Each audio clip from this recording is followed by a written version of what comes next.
I want to show you guys the new neck gaiter, and I'm gonna open it for you guys.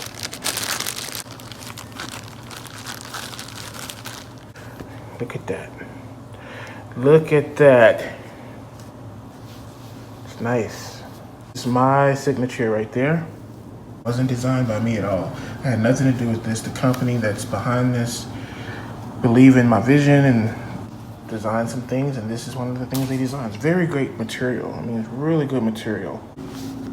Made in USA.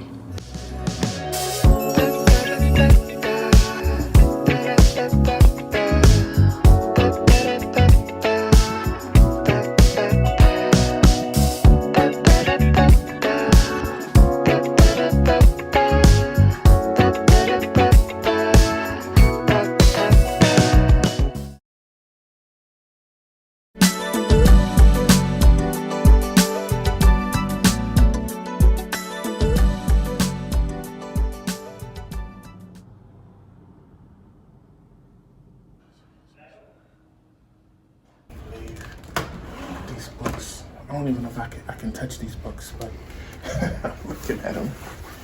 It's amazing.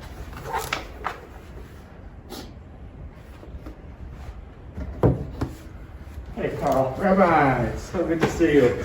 I wish I could give you. We both would give each other a hug. Welcome to our sanctuary. Thank you. Your sanctuary is absolutely amazing. Thank you. It was designed with a lot of love, a lot of attention to detail, a lot of understanding about what it means to make a three-dimensional space into something holy and sacred and that touches the spirit. Passageway, and then they get to take in Wow. the sanctuary, which Unbelievable. very different than the previous one, which was the exact space. It's filled with natural light, so we feel that God's presence is being brought in from the outside. It's in the round, which creates a sense of community and that you're connecting to others. And we want it to be both beautiful, but also intimate and warm at the same time. Now, since we opened it, we've been out of it more than we've been in it. This beautiful room is empty, just waiting for people to come back to it. Oh, man. But the birds have been here, you can tell. We still obviously think about that terrible moment in human Jewish history, but it's not what this generation of Jews wants to be thinking about when they're praying. So it hung over the room in a very heavy way. So what we've done is if you, through that door, I can actually show you, the entire wall of the sanctuary used to look like this. Oh my God. And these are the names of concentration camps that Jews were killed in. And this has now become the hall of memories where when people die, they can dedicate a plaque like this to their loved one, and it will get lit up during the week in the year that their loved one died. So eventually these walls are going to be filled with plaques like that. So parents, spouses, friends who passed away. Wow. So we wanted to preserve it because it was historic. But So this is from the old. it's actually a replica. We found an amazing art because when we broke down the previous room, you could see it's made of something that crumbled so easily. So it crumbled. So we took a good model of it, and you couldn't tell it's a replica because it's so similar to the original. Wow. This is original. This is original. You see these panels that are ringing the sanctuary. So we call them parsha panels. Parsha is the Hebrew word for the section of the Torah, of the Bible, that's read every week. So Jews read the entire Torah, the 5 books of Moses, in order in the course of a year, and it's divided into 54 sections. And although I can't really break it down for you, each one of those panels is an incredibly elaborate artistic interpretation of the theme of that week's reading through the Hebrew letter, the story of Noah. Okay. So you can see the words in Hebrew look like they're waves, right? So the piece of art is representing the story. Vayera is the story where Abraham takes Isaac and bounds him on Mount Moriah. So you see Mount Moriah in the background. On the top is the Hebrew words that say Moriah, and there are all these illusions from the story built into the art. Symbols, Correct. right. Correct. So some are easier to describe than others, but so each one of them has its own individual panel, and when they're also connected to electric current. So we're not doing it now because people aren't in the building, but when you come in on a particular Sabbath, the reading that you're going to do that week will be lit up in blue, so it's just visually obvious. We're at that week. Oh no, we're at that week. We're at that week. Wow, nice. Yeah. This is the Holy Ark, right? And this is where the Torah scrolls are kept. Usually in a synagogue, the doors to an ark are opaque. You can't see through them. We decided to make ours more kind of ethereal and filled with light. And the other thing this is evocative of, in Jerusalem, in the Wailing Wall, you can come on the inside, Jews for centuries have been putting little notes in the crevices of the stones. And the idea is that it's a way to get a direct message to God. Right. So we whimsically recreated that, where these lucite tablets have holes in them, and when we dedicated the sanctuary, and at different times during the year, we give people an opportunity to write a little note, and they stick it in the hole. Oh, nice. And so, first of all, the colors come through and the light comes through, and it's a way that people can put their own prayers in our wall. Wow. So these these are actual prayers. Correct. Yeah, I have one of them in there. I forgot which one is mine. And occasionally we do programs where we invite people in to write them.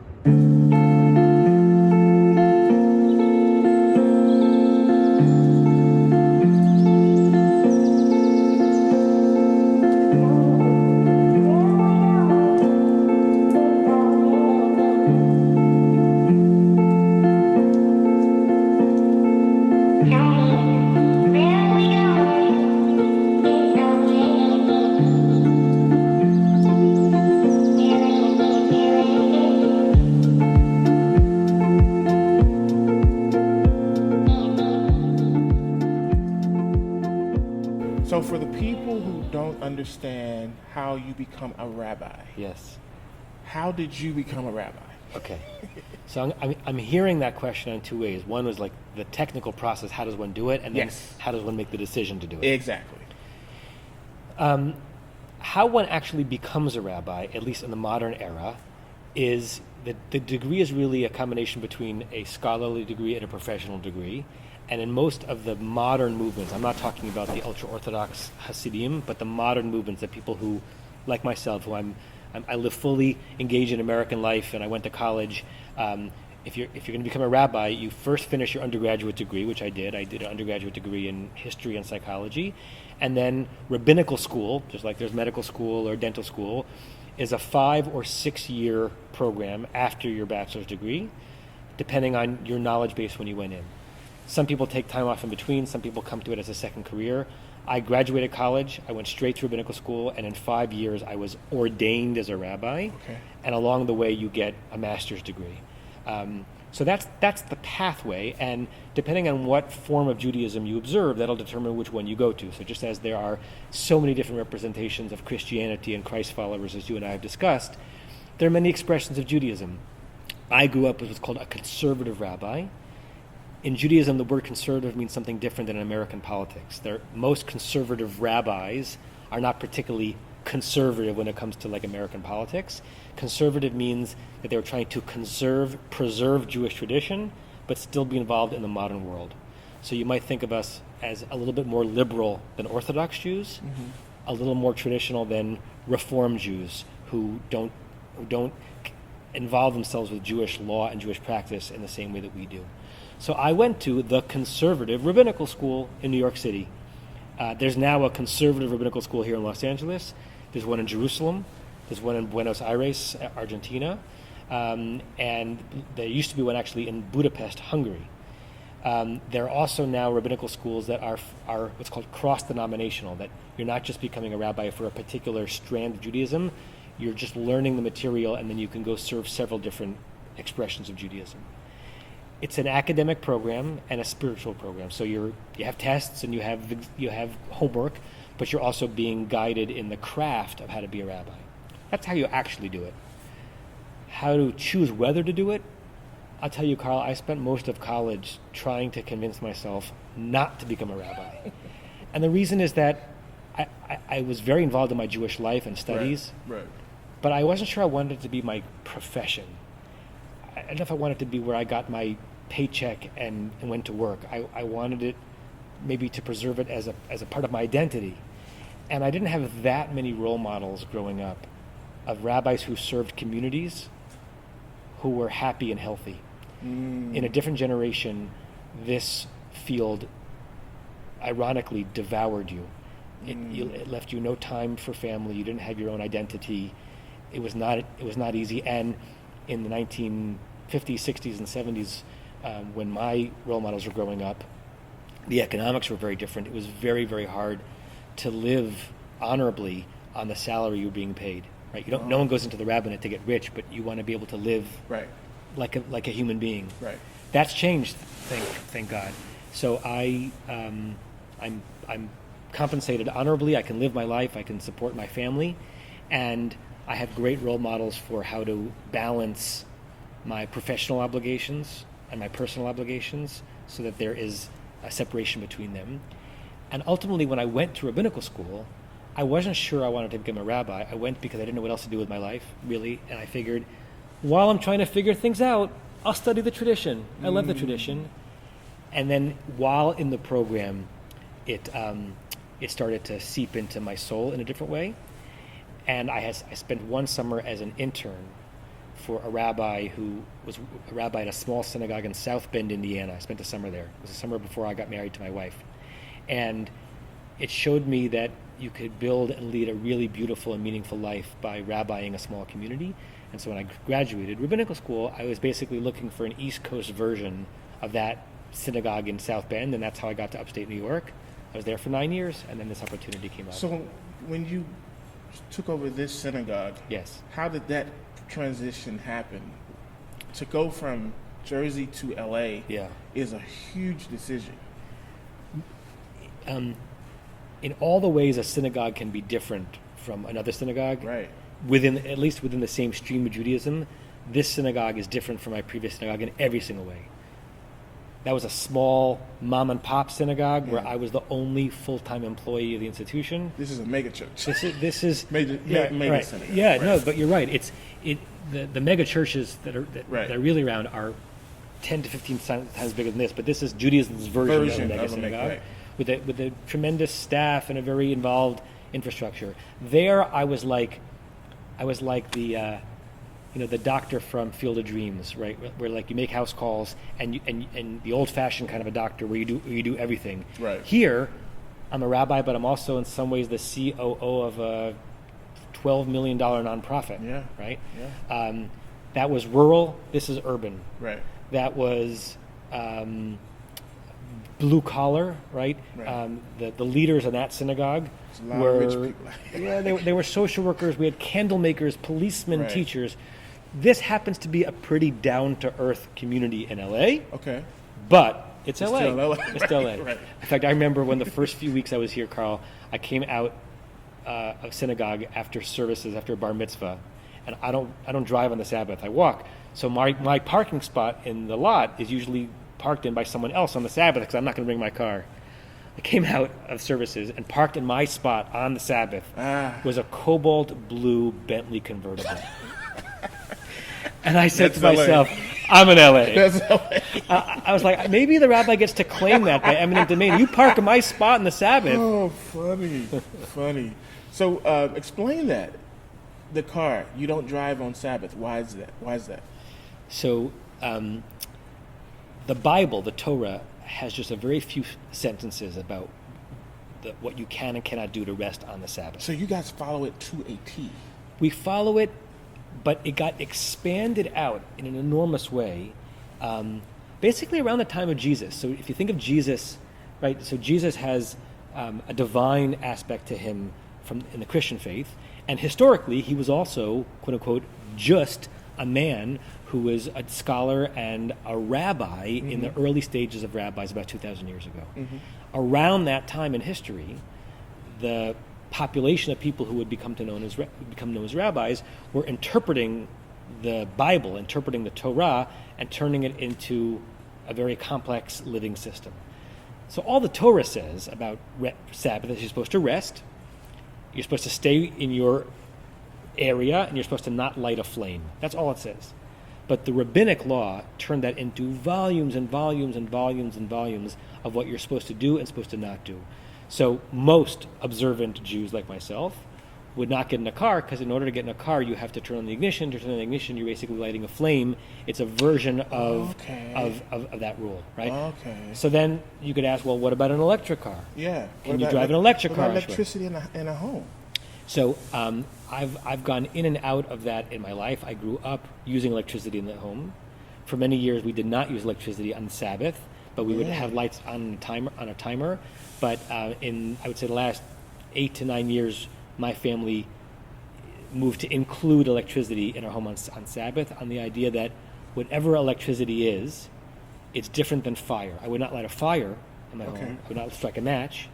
But we do use electricity. But many observant Jews, and certainly all Orthodox Jews, would not use electricity on the Sabbath, but they might have things go on and off on a timer. If you set it before the Sabbath, you can make use of it on Sabbath. So you walk on Sabbath? Correct. You don't have a driver or anything? No. But I live 3/4 of a mile from here, right? So first of all, I like to walk and bike anyway, but correct, I would, unless it was an emergency. So if there was a medical emergency for myself or someone else, then I wouldn't hesitate. Right. Not for a second. Okay. But the idea is that Jews on Sabbath are supposed to kind of stay in or near their homes with other people in their neighborhood and have it be a home-based day. Mm-hmm. Yeah. So it's about family and respecting the custom. So let me ask you this. What is the biggest misconception about Jews, in your opinion? What a question. And it can be a number of things. Yeah. But at least your top 2, top 3. I think people tend to assume that people who are in other categories that are not them are all alike, right? What I'm about to say is incorrect, but I can imagine someone assuming, well, all Muslims are Muslims, and all Catholics, I mean, as if that defines everything about you, right? There are a lot of things that tie Jews to one another across geography and across denominations. So I, a modern conservative rabbi in Los Angeles, I do feel connected to an ultra-Orthodox Jew in Hungary or in Jerusalem. We share the same holy texts and we share the same holidays. But in some ways, we couldn't have more different worldviews. So I think one misconception of Jews, but it's really a misconception of all others, is that we can easily put them in the same category. Like all French people are, all gay people are, all black people are, all Jewish people are. It breaks down. I think that's one misconception. Let's see, another misconception about Jews. Well, I think it might also, from the outside, it might seem that Jews believe in and don't have doubts about God and the Torah, because it's our sacred text. I'm a rabbi. This is my work. I overflow with doubts, Carl. Doubting is a significant part of my faith. I think faith without doubts leads to unhealthy outcomes. So people might assume, like, I assume, I don't know if I'm right, I assume that the Pope has doubts about his faith, because I want to think of him as a modest person, and a modest person has doubts. But it might be easy to assume from the outside, oh, they're Jews, they believe in the Torah, they believe in the God of Moses, and they don't have any doubts about it. I have tremendous doubts. And so therefore, I'm actually living and dedicating my life to an idea about which I doubt and wonder all the time. That's fascinating to me. So the stories of Moses and the stories from the Torah, those things, there are moments, or I should say, elements of it that you question? Only every single day. Wow. Yeah, and so much so, Carl, that I'm suspicious of my fellow Jews and my fellow Jewish leaders and my fellow rabbis who don't doubt, or who don't admit that they doubt, who don't articulate to those doubts. Because I think if you don't doubt or you don't articulate your doubts, your faith can become narcissistic, and you are you are worshiping your own certainty. Because you know everything. Correct. You're so wise. Correct. And you have the answers. And you have the answer, and you know without a shadow of a doubt, this is exactly how it happened. And then it gets flipped. Instead of it being you following God, right, it turns into God following you. Mm-hmm. Right. Something broken about that. So it's more about trusting the Maker, more than trusting your own intellect. Right. And also, I know with certainty, pretty much certainty, that I will live and I will die not having any certainty about who God really is or what God really is. But I'm still willing to devote my life to it. And that, I'm not sure people know that about Jews. And I'd like to think that in every religious community, amongst Christians and Muslims and people of all faiths, that there are people who are fundamentalists. We know that, who have no doubts, right? Those who certainly commit terrible violence in the name of God. They clearly don't have any doubts, and that's a problem. Right. Who is the Messiah to you? So Jewish dogma says that I must believe in a Redeemer. I must believe in a Messiah. Maimonides, who was one of the greatest rabbis and Jewish thinkers of all time, who lived in the 12th century and early 13th century in Spain and Morocco, he codified Jewish belief into 13 basic principles and says that one of the things you have to believe in is, as we saw in that room over there, I believe in the coming of the Messiah, and even if he may tarry and he's delayed, I still believe in perfect faith.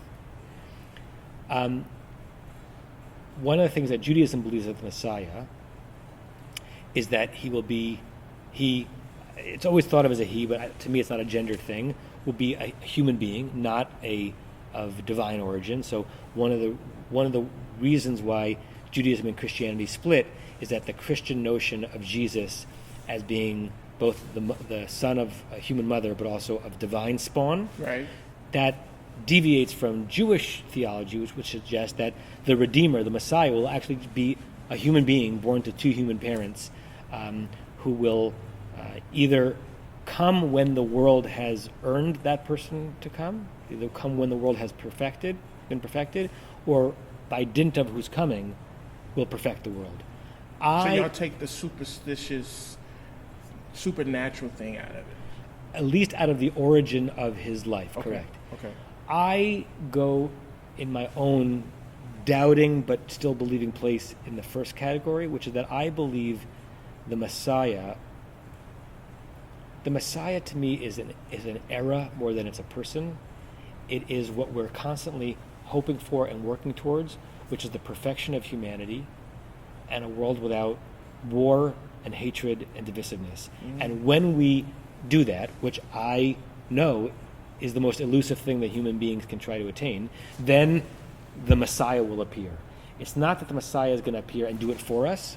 It's that when we figure ourselves out how to really live human lives the way we're supposed to, then the Messiah will appear. And there's a really great legend in the Talmud. The Talmud is the collection of laws and stories that the rabbis from the era we were talking before wrote. And it basically says that the Messiah could come today. Someone asked the rabbi, when is the Messiah coming? Actually, a rabbi finds the Messiah, and the rabbi says to the Messiah, when are you coming? And the Messiah says, today. And the rabbi seems confused, but you're not here. And he starts quoting a verse from the book of Psalms that says, today, comma, if you listen to his voice, which is a way of saying the Messiah could come today if all of us woke up and started living the way we're supposed to. But since we're not capable of it, the Messiah's arrival is being delayed. And so it's the Messianic era to me, the Messianic idea it's a push, it's a goad pushing us towards living a better life. And maybe we'll earn it. So it's not a person in your mindset. It's hard for me, even though there's a lot written about it in the Jewish tradition, it's hard for me to even conceptualize it as a person. But I also know that I don't know, and it's something that I think about. But it's hard for me to conceptualize the Messiah as an individual person. So there are people who feel that Christ second coming and, the whole rapture. That's a Christian thing that's being taught. How does a rabbi interpret that? And again, this is just me asking from the perspective and the understanding that you don't believe in the rapture. So explain to me why that is, and how do you see that whole concept of rapture? We're hearing a lot of that right now, considering, yes. We have a new president, Biden, and people are freaking out. It feels like, I don't know if I can say that word in here. You can say it. And it feels like everybody is looking for the world to come to an end, when really we're just in this circle. Correct. So elaborate a little bit on your views on that. There's a classic Jewish joke that I'm gonna bungle that when the Messiah arrives, the Jews and the Christians are both going to celebrate, but the Christians are going to say, "Haven't we seen you before?" That's funny. Welcome back, right? The difference between a second coming and a coming. We're all going to be at the same party. Man, that's funny. Yeah. So you're right. Judaism doesn't use the word rapture, but we use terms that refer to the Messianic era, to the end of days, to the perfection of humanity, to the life after this one, and we dream about it and we fantasize about it. And again, I think the most important thing that we do about it is try to work towards it. Right. Listen, there are some expressions of Judaism that are, and they certainly have been throughout history, deeply messianic movements where they believe the Messiah is right around the corner. There's a subset of Hasidim called Lubavitch. They're from the town of Lubavitch in White Russia, and their Rabbi Menachem Mendel Schneerson, who died in the early 90s, their sect really believed, while he was alive, that he was the Messiah. And when he died, showing himself to not be the Messiah, they were so committed to their belief that a significant portion of his disciples really believed that, in some ways similar to Christians' belief about Jesus, that he died but he didn't die, and he's hovering in some intermediary world, and he'll be back to redeem us. Right. So this story has been told many different ways, Absolutely. many different religions, many different. So your perspective is that the Messiah is kind of like a doubting, you just don't know, or is it that you really just don't think that's a realistic point of view, a point of reference? I think the Messianic idea is a very positive thrust in human thought and religious thought to drive us towards a beautiful world. Mm-hmm. I think it's dangerous when we think we're too close to it, and I think it's dangerous when we assign the identity of the Messiah to someone around us, and I think it's dangerous when we try to overly drive other people's behaviors towards reaching the Messianic era. So, in some ways, if I really believed that the Messiah was around the corner and on his way, and it relied on the world perfecting itself, and relied on everyone accepting the truth of God, I would stop running my nonprofit and I would go become a preacher, and I would be knocking on your door and say, Carl, what are you doing to bring the Messiah today? Right. But I'm not an evangelist because I don't believe with that much certainty, with that much strength of conviction that I have the right answers. And I think that sometimes the Messiah is used as a tool by very charismatic faith leaders to say, follow me, and I don't mind adding, and by the way, also donate to me. Yep, absolutely. Let's talk a little bit about that. So there seems to be an undertone of car used salesman Christianity, I call it, where someone is following this person, entity, I call it a kingdom to themselves. You know, in the black faith, we have this thing called bishop.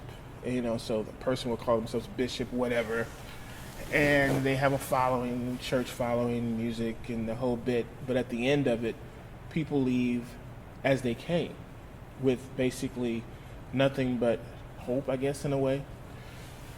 But I feel like in the Jewish community, it's not a dog and pony show.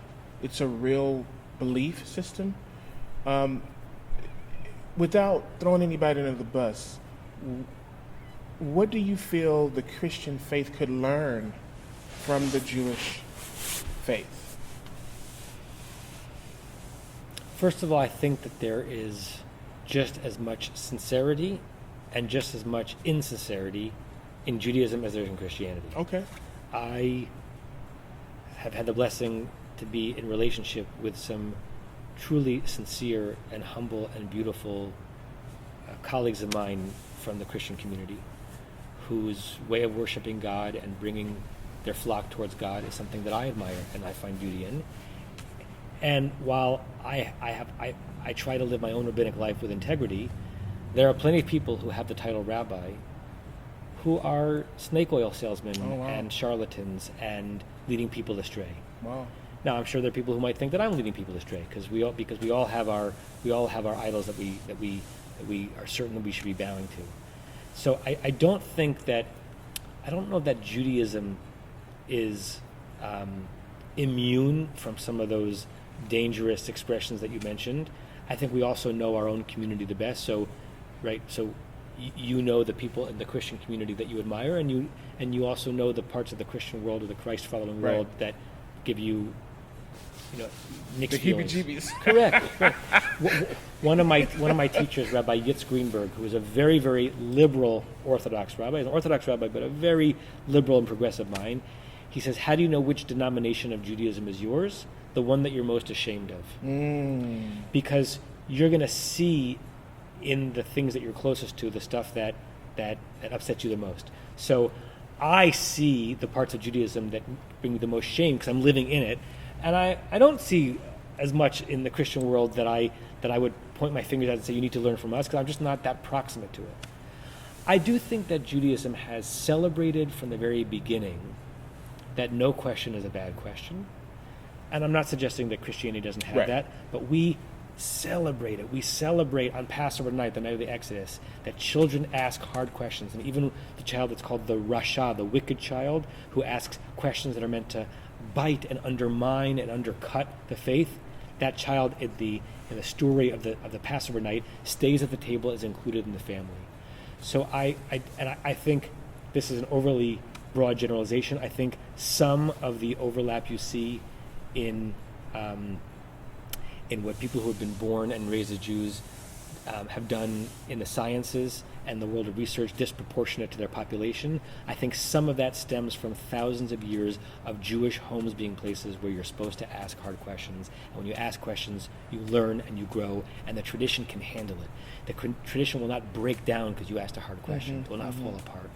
And I think that while there are many places in Judaism that are not doing that well enough, that's something that Judaism has really tended to, and other faith traditions could probably use a healthy dose of it.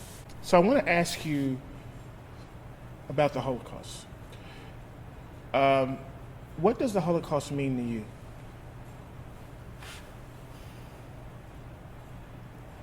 So I was born in the early 70s. To the generation of those born to either survivors or those who are not survivors because they were already in America and therefore they were safe from it.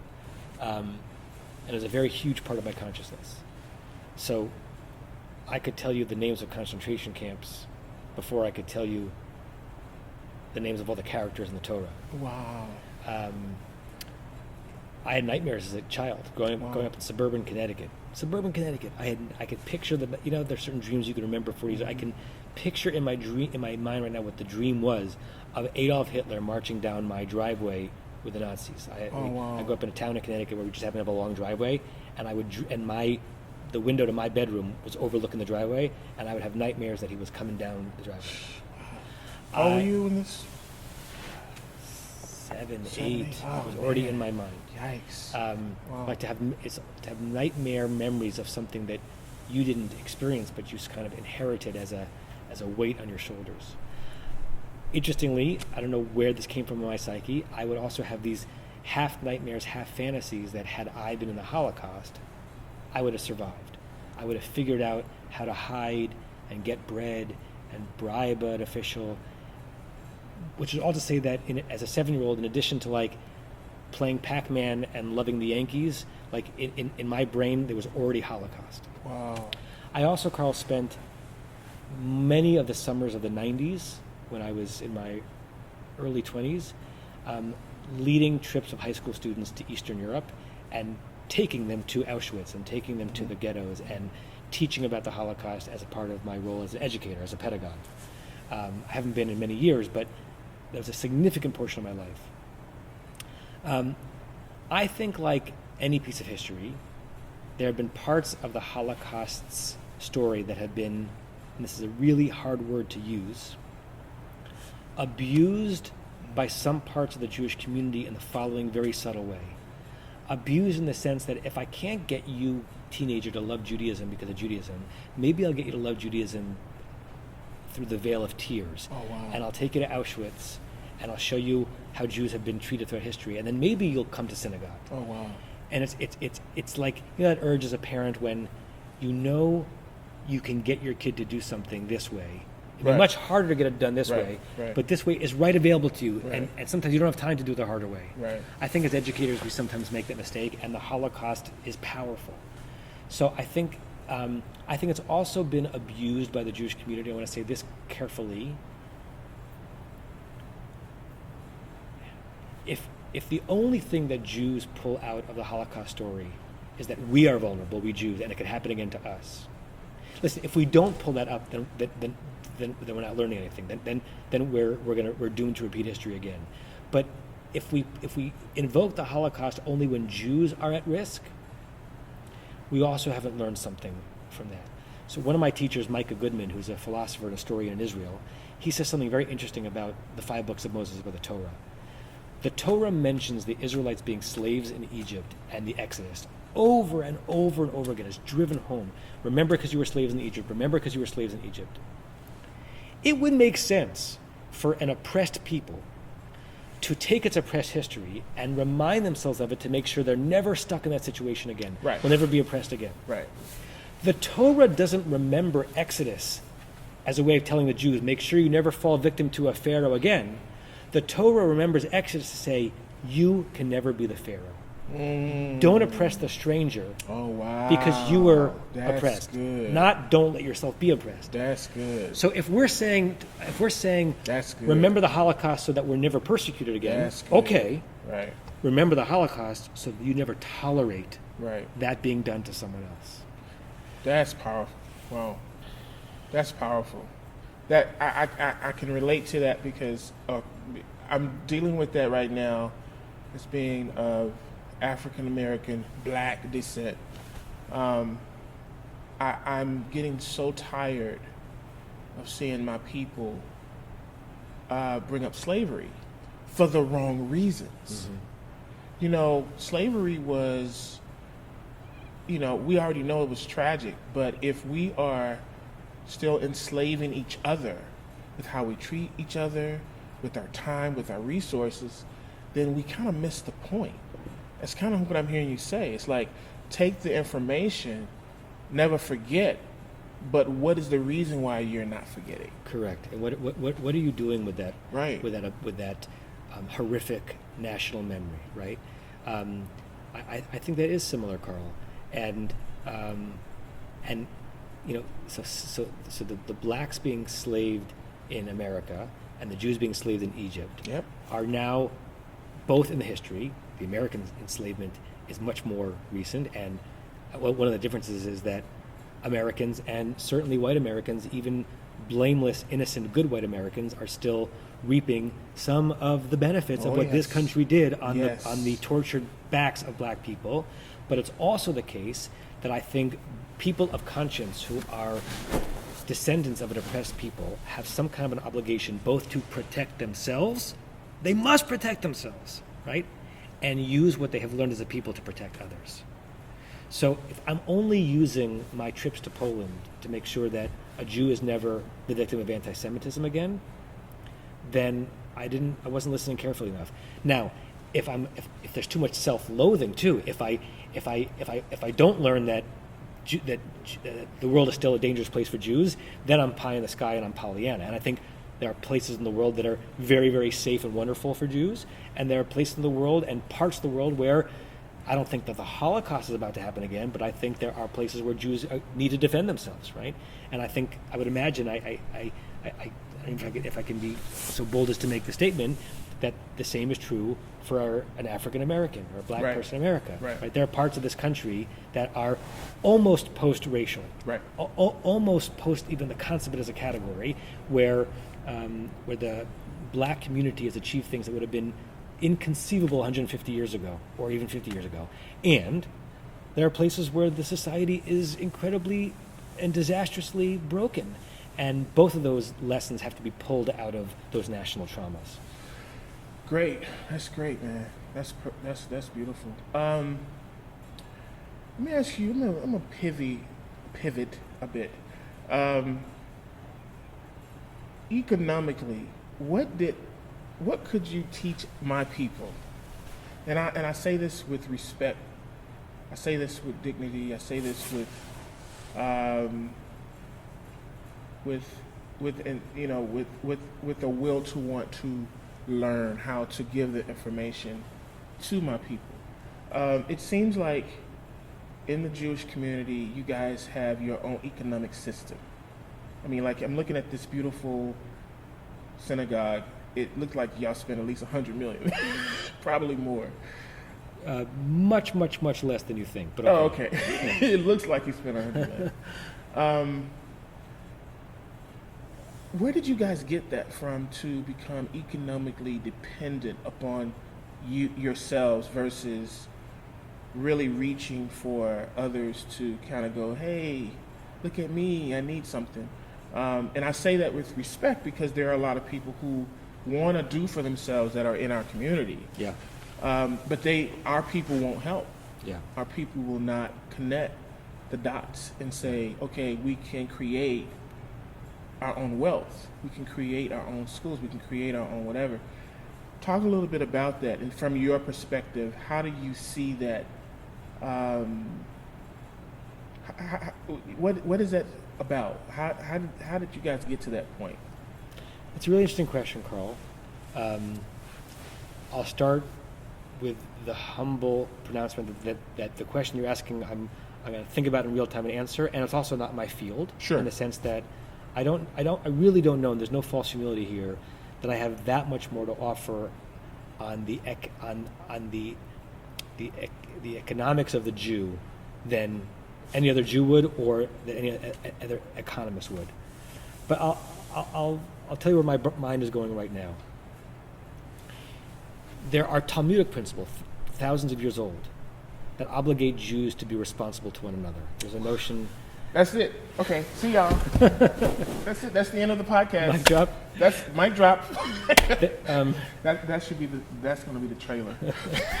There's a five-word statement in the Talmud that I think both emerged from early Jewish consciousness from 2,000 years ago and has driven Jewish consciousness. And I'll say it to you in Hebrew so you'll see how concise it is, and then in English. Sure.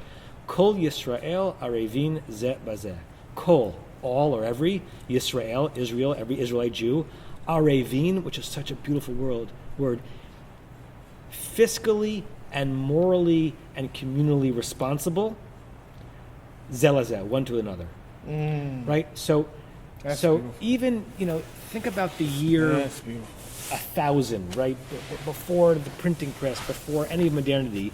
If you're a Jew in France and the Crusaders are coming through and marauding the Jewish community in the way of the Holy Land, and you can get word to a Jew in Morocco who is not at all subject to that historical process. Right. The Jew in Morocco in the year 1100 is going to send money to the Jew in France. Wow. Because they have inherited for 1,000 years already this idea that a Jew there, I am responsible for. There are parts of that are beautiful and parts of it that are problematic. The parts of it that are beautiful are that there's a network that transcends geography. The parts of it that are problematic is that that can become very provincial and very jingoistic. Like, why should I feel more responsible to Goldberg living in Brooklyn than I do to my friend Carl Jackson? Because he's not Jewish, you have different color skin. Why? Right. If you're in trouble, why wouldn't I help you? I'll help Goldberg in Brooklyn, won't help you. Right. So there's something problematic about it as well that I feel emotional about, because I'm proud of the fact that my philanthropy goes to, Jewish communal living in the north of Israel, and then I also feel guilty that why should I feel more about their thriving than I do about your thriving, or an Asian in Koreatown, or someone living in Malaysia? Wow. But I think another part of it is that thing we spoke about earlier in terms of the Jewish curiosity, Right. and the focus on learning and education. It has been the case. Again, this is a broad generalization. Generalizations always break down in the nitty-gritty. It has been the case in one part of the world to another for centuries that Jews have found a way through learning and education and perseverance and grit to figure out the economics of where they are, and for the most part thrive. Now, there are plenty of poor Jews, and there are poor Jews in Los Angeles. There are members of our community who give this congregation a 5-figure philanthropic gift every year. There are families, thank God, who in addition to other charity they give, they write a $50,000 check a year to this synagogue to support our work. There are people, I'm getting emotional thinking about it. Wow. There are people who wouldn't pay their bills were it not for our support of them. I have a discretionary fund in one of the bank accounts here. It's called the Rabbi's discretionary fund. Your son gets married, and you make a gift to the discretionary fund, and then it's at my discretion to disperse it.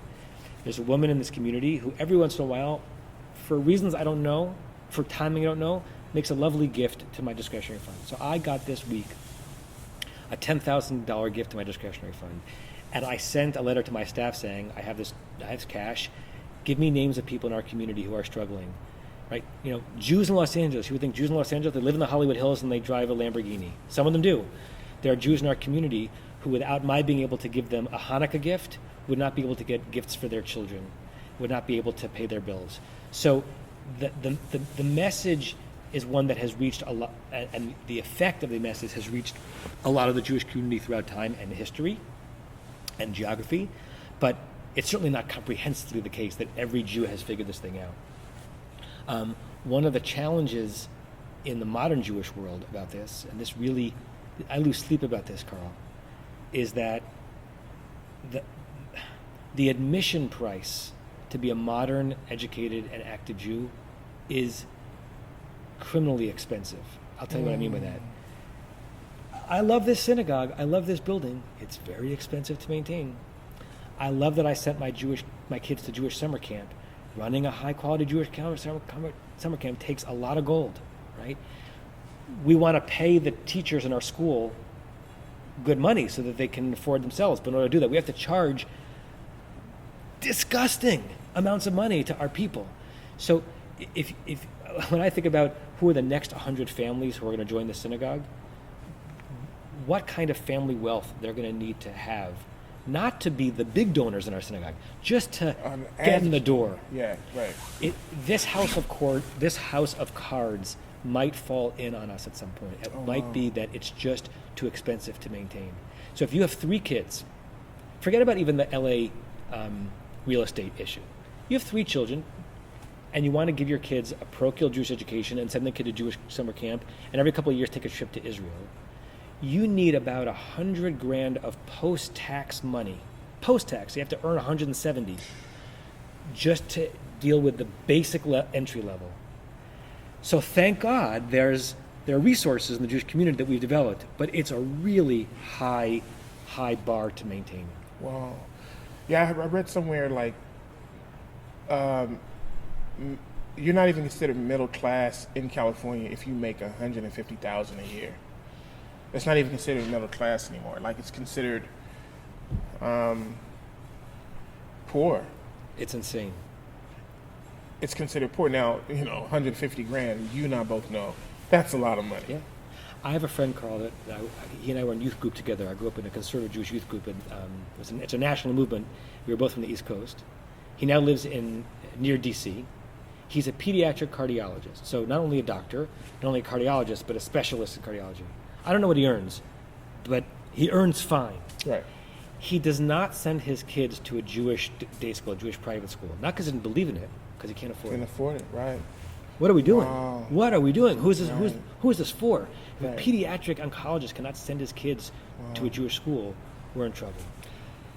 What is the significant part that we need to learn then as humans? Because you made a profound statement when you said, yeah, I love the fact that we look out for each other, but why should I look out for this person because they have the word Jew in front of their name if my friend, Carl, the name friend in front of his name, needs rent that month and I Right. can help him out, pay some of it. I think That was a good, I've never heard a rabbi break it down to that truth before. I think about this a lot, Carl. Listen, I think we love in concentric circles. It all makes sense that I love my wife more Right. than I love another woman. Right? And it makes sense that I love my children more than I love Yeah, your daughter. absolutely. I'd love to meet your daughter. But Absolutely. we get that makes sense. Absolutely. As the concentric circles go farther and farther out, it's harder and harder to justify. If it's Right. not my wife, and it's not my child, and it's not my niece, and it's not my third cousin, it's just someone who reads the same holy book that I do, I both get and don't get why I should feel more connected to them. Right. I also think that part of it is the overwhelm, because I can't care about 7 billion citizens of the world. I can't. So I can't That's I beautiful. can't care about the impoverished in Japan because I just don't have enough space in my brain. We care about the things that are closest to us. I'll give you an interesting story. Yeah. So 3 years ago, my family and I had an opportunity to take a sabbatical. So one of the things that happens in the rabbinic world, and I hope it happens in the world of Christian pastors as well, is that because the work is so beautiful but overwhelming, every 7 to 10 years you're given an opportunity to take not really an extended vacation, but a break from work to explore other parts of yourself. Just like sometimes academics at a university don't have to teach one semester, they just get to study and write. So my family took a sabbatical. How long is the sabbatical, by the way? It depends on what you've negotiated. So Okay. it's both a beautiful idea and the nitty gritty is that you negotiated with the lawyers on your Okay. negotiating team. I took a 6-month sabbatical. So for 6 months, I was not operating in the institution, and my other rabbis were, and I was mostly learning and studying and growing. Make a long story short, we decided to take the sabbatical in England, and we were living in the town of Oxford, where Oxford University is, for 4 months. Now, in LA, the homeless are everywhere. And it's such a big problem that you can say to yourself, well, since it's so big, I have to devote every waking hour to help the homeless who are on my streets that I'm literally walking over them to get to my office. Or it's so big that I go into overload, and since I can't help them all, it doesn't even make sense to help one. Right. Oxford is a smaller town, fewer homeless people because there are fewer citizens, and because it's small geographically, they're all right there. I spend a significant number of my hours living in Oxford, England, talking to, giving food to, giving blankets to, giving fleeces off my back to the homeless people that I got to know because I was near them. I don't live on Skid Row. If I lived near Skid Row in Los Angeles, I don't know how I could avoid spending most of my week trying to figure out how to ameliorate that situation because it's such a human debacle. But in this town where I was living in England, because I was living right there and I got to know them and I started asking them questions and hearing about their lives, I started caring about them more than caring about my third cousins because I'm in relationship with them. So I do think that we love and we care in concentric circles, and we love and we care about things that are close to us, both close to us in physical distance. Listen, I know you. A year ago, I didn't know you. Now that I know you, if something would have happened to you, I would feel broken about it. A year ago, you were the same human being, and if something happened to you, I wouldn't have known, so I wouldn't have cared. Like, literally. Right? Now that, so there's a proximity in terms of physical distance and a proximity in terms of being in a relationship, that once you feel connected to a person or a group of people, you're going to feel responsible to them. And since I know all the Jews, like I don't, but I know them, that's one of my concentric circles that I care about. Right? That's beautiful. Wow, that's beautiful. So I have a segment of my show where we talk about, I ask you your top 5 favorite things or whatever. So I'm going to get into that right now. Please. I want to know, well, before I get into that, let me ask you, what do you do to decompress as a rabbi? I mean, you have a huge staff. Your staff was amazing. They were most hospitable to me and my little team. So what do you do to decompress? Because it seems like a week goes by really fast. Yes. And it's right back to Saturday. You got to do your thing. So what do you do to decompress, and how do you prepare for your sermons? Self-care is a really important part of life, and a part of my life, and a part of rabbinic life. I think when you're in a giving and caring profession, which I'm in, you can burn yourself out. Yeah, you can burn yourself out. Right. My wife too. My wife's a couples therapist, and she gives a lot of herself to help build up couples' abilities. Oh, your wife is a couples therapist? Yeah. Oh, wow, yeah. nice. And she's very good at it, and it takes a lot out of you Right. because you're really allowing yourself to be totally inhabited by this Oh, couple stress. Yeah. I exercise. I bike. I have a biking group, and one of the things that I love most about Los Angeles is that 12 months a year you can just bike to the beach. So what's today? To say it's December 16th. Mm-hmm. I'm 70 miles away from my goal this year, which is going to be 4,000 miles. I'll have back 4,000 miles by the time we get to December 31st. Yikes. So that's how I decompress. You see Santa Monica? You do Santa Monica or Venice? What? Usually we take the bike path from Culver City to Playa del Rey. Okay. And depending on how much time we have, we go to Manhattan Beach or Hermosa or Gotcha. Redondo. Sometimes we go even to Palos Verdes and come back. Gotcha. Depends on the day. Sports. Like I know that sports mean nothing. I do know that. As a man of God, I know they mean nothing. But there are very few towns I wouldn't pillage to go to see a Yankee game. I mean, Okay. I love watching it. I love watching golf and tennis and basketball, and I enjoy that. I enjoy the statistics and passing that down to my children. My wife and I usually end the night with 23 minutes of some Netflix or Hulu show, and just And then Netflix watches you. exactly.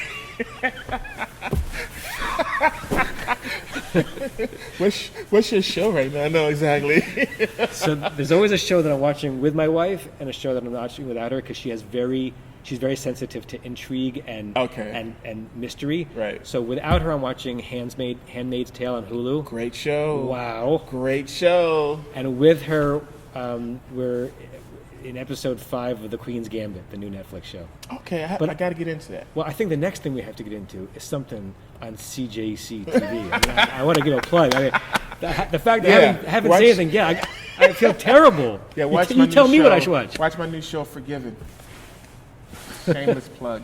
It's on Tubi, actually. And CJC Network, yeah, gotta watch it. Yeah.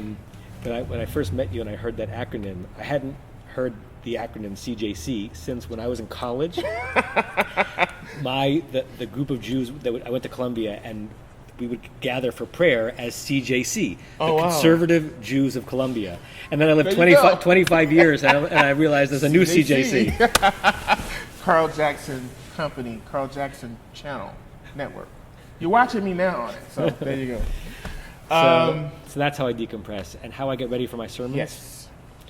Which, by the way, guys, this wonderful rabbi had me speak to his congregation. I gave a sermon to his congregation here, and I'm still like on cloud 9. We were just talking about that. It was like, I still can't believe you gave what were you high that day? What made you give me an opportunity like that?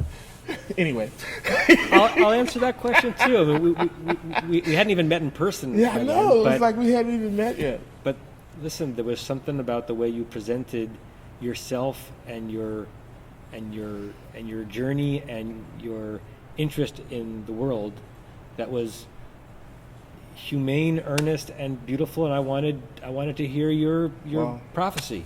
I wanted to hear It your was words. nice. I mean, he just wonderful experience. I loved it. Can't wait to come back when we're, get out of this COVID thing. If we ever get out of it. That would be great, Carl. How do you prepare? It really depends on the week. I'm kind of an old-fashioned rabbi in that I don't generally go to the headlines for my sermons. I don't generally go to the news. I really stay, and you and I have talked about this offline, as far away from American politics as possible. It's not that I don't care about it. Yes. I just don't think that my job is to say behind that, it's called a bima, that lectern, pretend to speak in God's name and tell you that I know what's best for this country. Right. As a citizen, I have thoughts on it. As a rabbi, I'm not so sure. Right. So usually, I start from the holy book. I open up the book, and I wait for a verse to speak to me, and then I start looking at the commentaries, and the commentaries from thousands of years ago, from hundreds of years ago, and from last week. And you say the book, you mean the Torah, the right? Torah, right? Not the Bible, right? Just so you guys know. I look from, from whatever section is represented by any of these panels that's lit that week, right? So this week, we're reading the section, the parsha is called Mikates. It has to do with Pharaoh's dream and Joseph coming to interpret his dream. So I've been thinking about that all week and waiting for something to just kind of catch my attention. And then I see, well, what did the Talmud say about this line? What did Rashi, who lived in France in the year 1100, say about this line? What did my friend in Jersey say about it last year? And I say a significant portion of my sermons are about how we treat one another, how we interact with one another, and how we try to create justice in a family and a society. I try to stay away from policy because I'm not a policy wonk. I try to stay in the realm of values. So some rabbis, and I'm not judging them, we're just different, will take the Torah's lessons and tell you, therefore, I think this approach by this party or by this politician is the way our country needs to go. I have my own personal opinions on that. I would rather stay one level higher and say, these are the values I hear emanating from our tradition. Now go apply them in a way that seems honorable to you. Right? Sometimes I speak to the moment, I speak to current events, and sometimes my preparation is very, very deep and internal, and I'm, I usually do my prep on Thursday and Friday. I was just going to ask, when do you prep? I was just going to ask. I prep unconsciously all week, right? But it doesn't start to crystallize till Thursday or Friday. Right. And sometimes there's something that's deep, welling within me that I just need to get out, and then instead of starting with the Bible and figuring out what I want to say about it, I start with, here's a message I need to share, and I just need to go to the dresser and pick out the right garment to cloak it up in. And there's always something. Absolutely. In that week's reading that you can use. So what has it been like having to do your services through Zoom? I see your Zoom set up here. Yeah. You said I hate it. I hate it. I hate it. I love it and I hate it. Right. I love it because, could you imagine this pandemic a decade ago? School a decade ago? Business? It would be over. Would be over. Yeah, it'd be I don't over. know how they did it during the 100 years ago. Yeah, 1918. Yeah. So I'm grateful for it, and I hate it. I hate it because it fries my brain. I hate what I feel like after the second hour of meeting on Zoom. Yeah. And you stand here, right here where my cameraman is at. Correct. You stand right here. I or one of my colleagues, I'd stress. And you look into that camera. Yeah. And the screen is kind of, I guess, your congregation, your staff. Mm-hmm. And you have to do it by yourself pretty much. I hate it because, as we talked about earlier, as someone who doesn't really use electronics on the Sabbath, I'm not used to looking at screens. I know that in our generation, our screens are everywhere. And everybody's got to be a newscaster now. Right. And Sabbath has been a break for me from screens, and so I have to interact with that technology. But I also love the fact that, I mentioned before that we have some really beautiful philanthropists in our synagogue. Some of them are quite old, in their 80s and 90s, and even without COVID, are not feeling well enough to go to synagogue. As a result of this technology that we put in place for COVID, they're able to now go to synagogue from their bedroom. Right. And that's a beautiful thing. So I'm also really grateful for it. As I hope is obvious, I like people. The fact that I can now see you in 3 dimensions, the first time I'm seeing you. I know so much more about you than I could ever find out from a screen. Same here. And I miss people. Right. I miss people. Right. Yeah.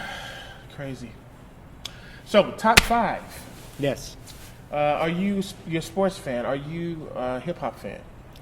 I am not a hip-hop fan. Music fan? I'm a music fan with a but. The but is, I don't listen to music anymore. Okay. And the reason, because I have something in my brain, called a musical earworm, and what it is when I hear a song too frequently, it gets stuck in my brain, and then I hear it when I don't want to hear it, and it haunts me. So there's a lot of music in my work, singing and praying, and when I'm learning new tunes all the time because I want to share it with the congregation, but so I pay you don't a want price. that messed up by hearing the earworm. Okay. So let me ask you this then. What are your top 5 groups when you were listening to music? Okay. What were your top 5 groups? I mean, as a kid, Billy Joel. I love Billy Joel. The Eagles. They Might Be Giants.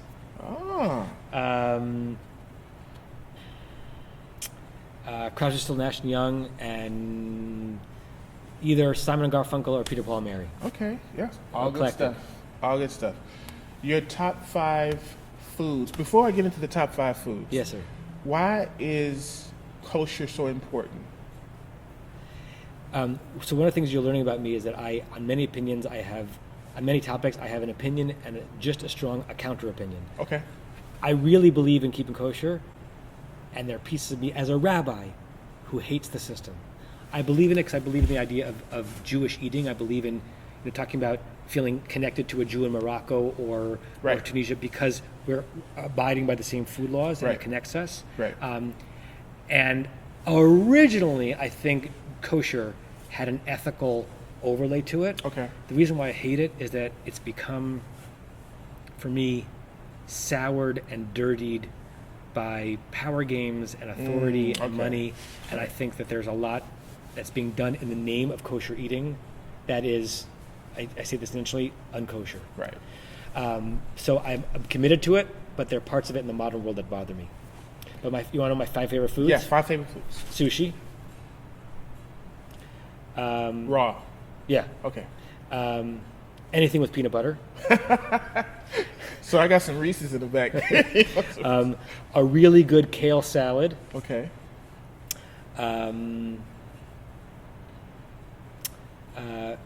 Cholent, which you've probably not heard of. What is that? Cholent is a slow cooked. I don't eat meat anymore, but you can do it vegetarian or not. Meat and potatoes and beans stew that Jews would eat on the Sabbath because you start cooking it on Friday and then you let it cook. You're not allowed to cook on Sabbath. Right. But if you start something cooking before the Sabbath, you can eat it. So Jews would put this stew up at Friday at noon. They'd come home from synagogue 24 hours later, and it's warm, and it makes the whole smell good. So, is it like a roast? It's a stew. It's like what kind of meat though do you use as a base? You can use pretty much anything. The Yiddish word is flunk, and I think shoulder, and I don't know much about. But it's like a soup. It's thicker than a stew. It's like it almost has the consistency of a stew, chili, or asphalt. What? It's so thick and heavy. You feel it like he said stew to asphalt. You could pave a road with it, but it's really good to eat on a cool winter day. Oh man, that's funny. Okay, and your 5th? My 5th one. What do I really love? Pizza. I love pizza. Yeah, pepperoni. Can't. You can't do meat, right? Pork. Yeah. I'm sure I would love it. I asked him in a synagogue, does he like pepperoni pizza? That's another. Well, that's trailer 2. I'll tell you a funny story about that. A couple of years ago, pork. We went for my in-laws' 50th wedding anniversary. We went to a family camp with all my in-laws and the kids and the grandchildren. We all went to a family camp for a week, and the kids had their own programming. And my youngest one, I guess, was 4 at the time. He went into kids programming, and it wasn't a Jewish camp. It was just that's UC Santa Barbara. Right. And my son basically knew at that time in his life what he was and was not supposed to eat, but we forgot to tell the counselor before we went out what his limitations were. Uh-oh. So he comes back in the afternoon and says, he calls us Ima and Abba, Mom and Dad. Ima and Abba, guess what? What? He goes, I tasted something really good. He says, what? Salami pizza. Oh, man. So he had filled his tummy with pepperoni pizza. He's messed up for life now. or maybe it's actually even better now because now he knows how good it is. He gets more credit for refraining from eating. Yeah, absolutely. Cheese, right? So you do cheese pizza. Top 5 favorite things to do. Wrestle with my son, like play wrestle with my son. Bike with my buddies. Enjoy a good scotch. Travel.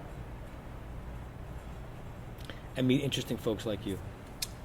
Well, what can I say? Top 5 places to travel that either you've been or would like to go. Israel. I've been, Israel both as a religious destination and just as a tourist destination. I've probably been to Israel about 45 or 50 times. Oh wow! And it's a. Do you learn something new every time you go? Every single time. Yeah. So I hope to continue going back there the rest of my life. We do synagogue travel. Every year we pick a different destination and we go as a community. Not everybody, but we fill up a bus. So we've been to Cuba as a community. We've been to Morocco as a community.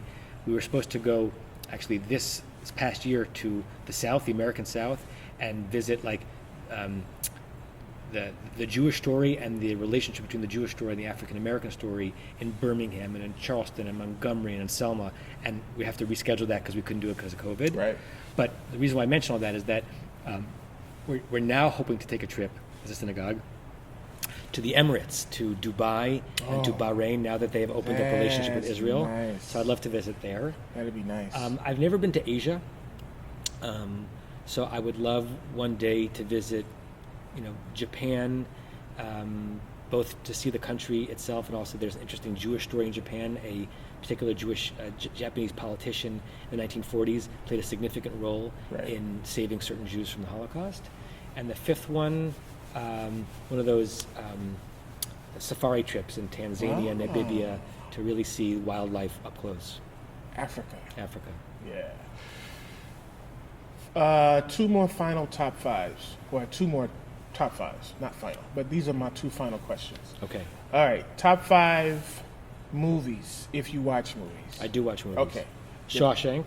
Oh, great. Morgan Freeman. Few Good Men. You Can't Handle the Truth. Jack Nicholson.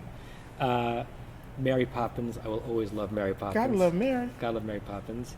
I'm a sucker for the movie The Rock with Sean Connery and Nicolas Cage. I love that movie. And I have to stop with only one more left. Trading Places. Eddie Murphy. Back when Eddie Murphy was the funniest guy alive. He was funny. Yeah. Trading Places and Coming to America are my 2 favorite Eddie Murphy movies. So Trading Places, I think has endured the test of time. I've seen my oldest has seen Trading Places. It really has. I could not get her into Coming to America. There was something about the pace of it. Yeah. It was too 80s. I don't know. She didn't get it. Yeah. Trading Places she thought was hysterical. Maybe because I've been quoting it her entire life. They're both John Landis. Shout out to John Landis, director. He directed both of those films. And Stripes too, right? And Stripes, which was interesting because it makes you wonder how much of it was John Landis, considering those are only 2 Eddie Murphy movies I like. So, not Beverly Hills Cop?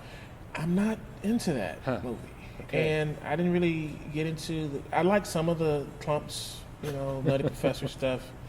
There were some funny scenes in those movies. It was a good movie. I think that's why I keep thinking. I think it's John Landis because he's a great storyteller. Yeah. I want to send out a special thank you to the Rabbi for doing the 2nd episode of season 5, and to the staff of Temple Beth Am. They were gracious to me and my team, my staff. We had a wonderful time filming what you just saw, and I hope that you guys will take to heart the things that we talked about tonight. Till next time, you be blessed.